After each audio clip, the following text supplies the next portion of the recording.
Assalamualaikum warahmatullahi wabarakatuh. My name is Adis Ramada.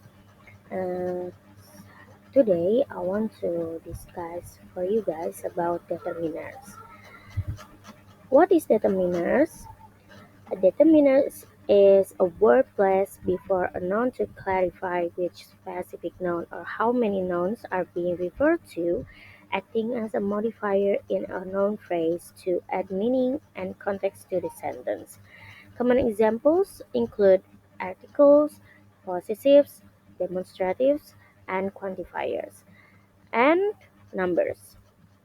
Jadi, apa itu determiners? Determiners itu kata yang diletakkan di depan noun atau kata benda yang berfungsi untuk memperjelas makna noun tersebut yang membentuk suatu noun phrase. Jadi determiners memberikan konteks seperti jumlah, kepemilikan, atau kejelasan benda yang dimaksud. What is determiners function? Jadi apa sih fungsi determiner? The function of determiners is to introduce and limit the meaning of nouns, provide information about quantity, positions, designation, or identification, and provide context and clarity to nouns in a sentence.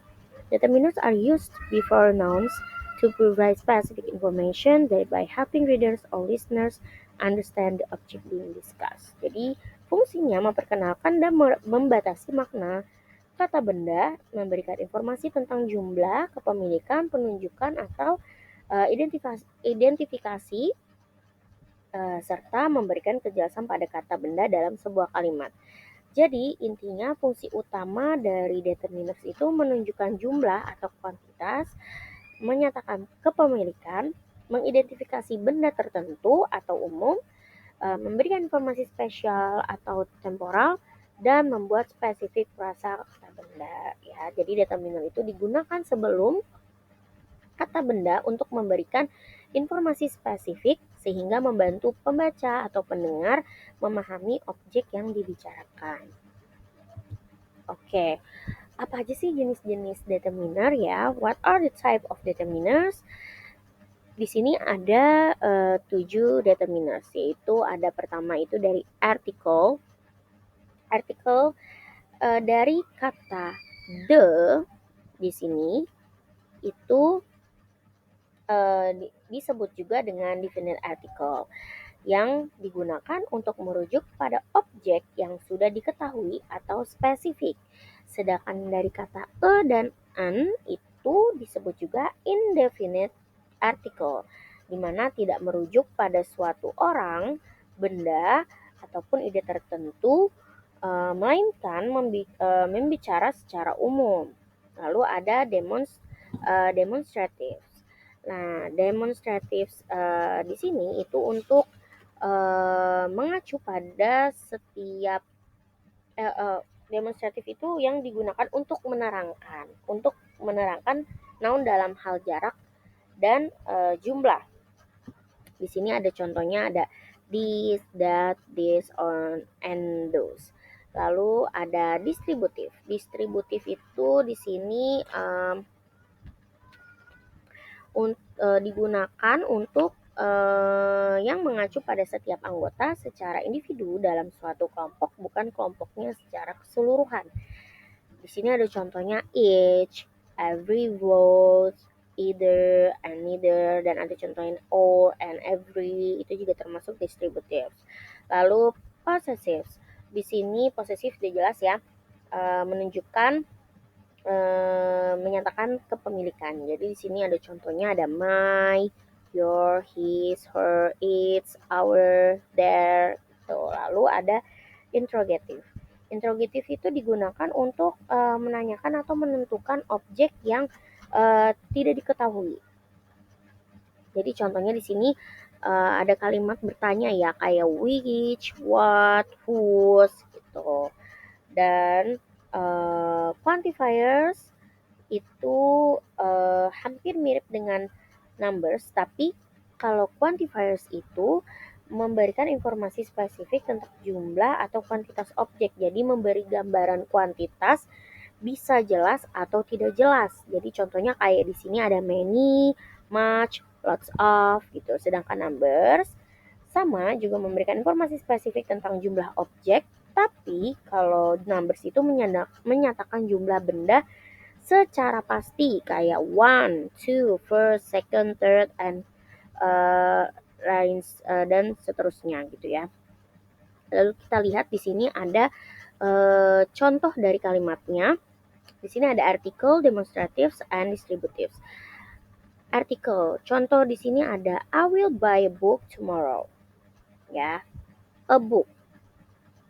She is eating an orange. Nah, tadi huruf e dan an itu termasuk dari termasuk dari indefinite article yang dimana tidak merujuk pada suatu benda atau satu orang, melainkan membicara secara umum. Jadi saya beli buku kemarin, that's it. Kayak she is eating an orange, kayak dia memakan sebuah jeruk, itu aja. Lalu di sini ada please close the door. Contoh ketiganya, please close the door. Jadi di sini termasuk the itu termasuk tadi definite article yang digunakan untuk merujuk pada objek yang sudah diketahui, kayak tolong tutup pintu itu. Jelaskan karena merujuk pada kalimat merujuk pada objek yang sudah diketahui. Lalu ada demonstratif. Di sini ada contohnya, this book is very interesting. That dog is big. These apples are fresh. Those birds fly. Gitu. Jadi tadi kalau demonstratif itu menunjukkan menerangkan kata benda dalam hal jumlah dan jarak.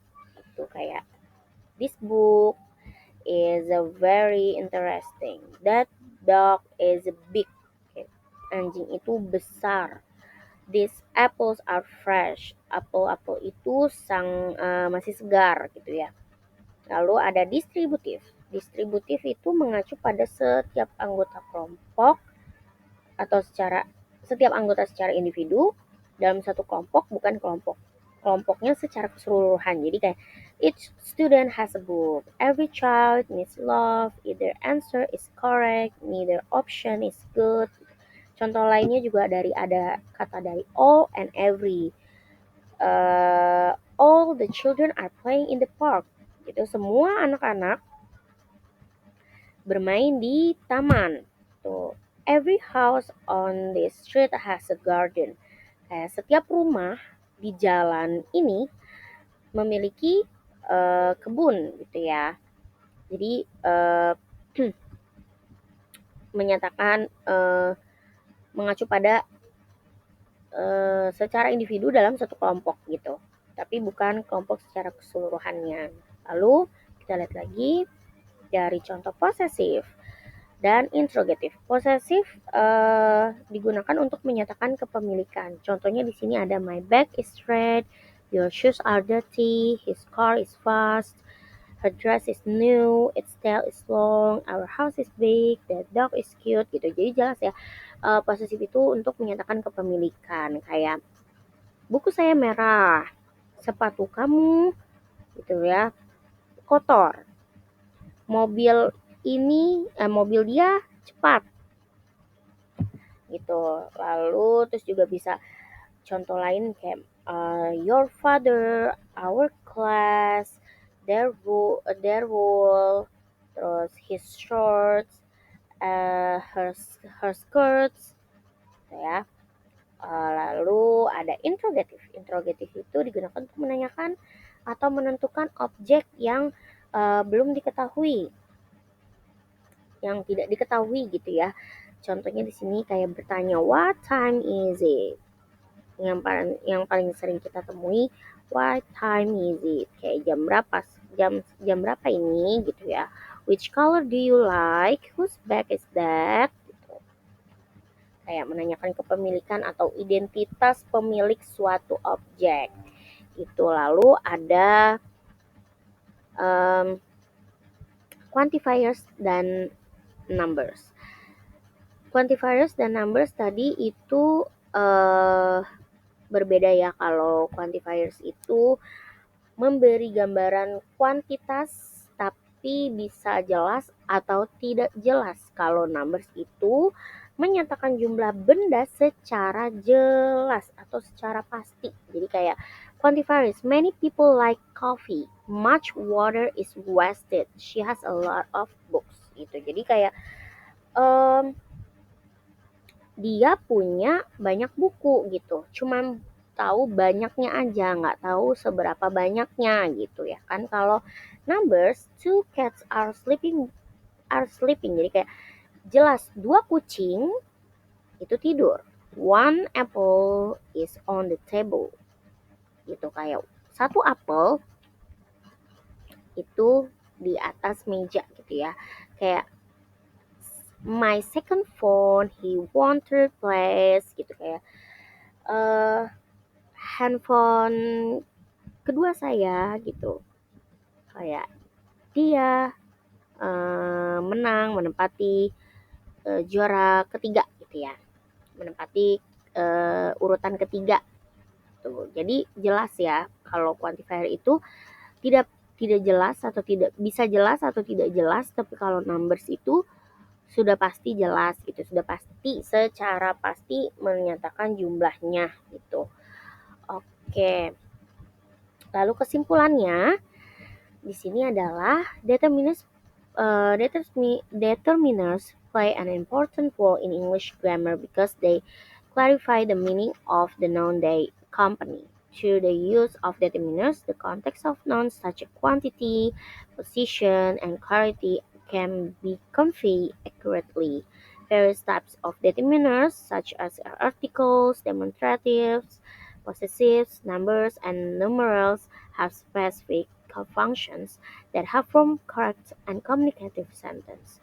By mastering determiners, English language skills, especially in constructing sentences, become more effective and clear, enabling communications to run smoothly. Ya, jadi kesimpulannya, determiner memegang peran penting dalam tata bahasa Inggris karena berfungsi memperjelas makna kata benda yang menyertainya. Dengan menguasai materi determiner, kemampuan berbahasa Inggris terutama dalam menyusun kalimat menjadi lebih efektif dan jelas sehingga komunikasi dapat berjalan dengan baik. Cukup sekian penjelasan dari saya. Wassalamualaikum warahmatullahi wabarakatuh.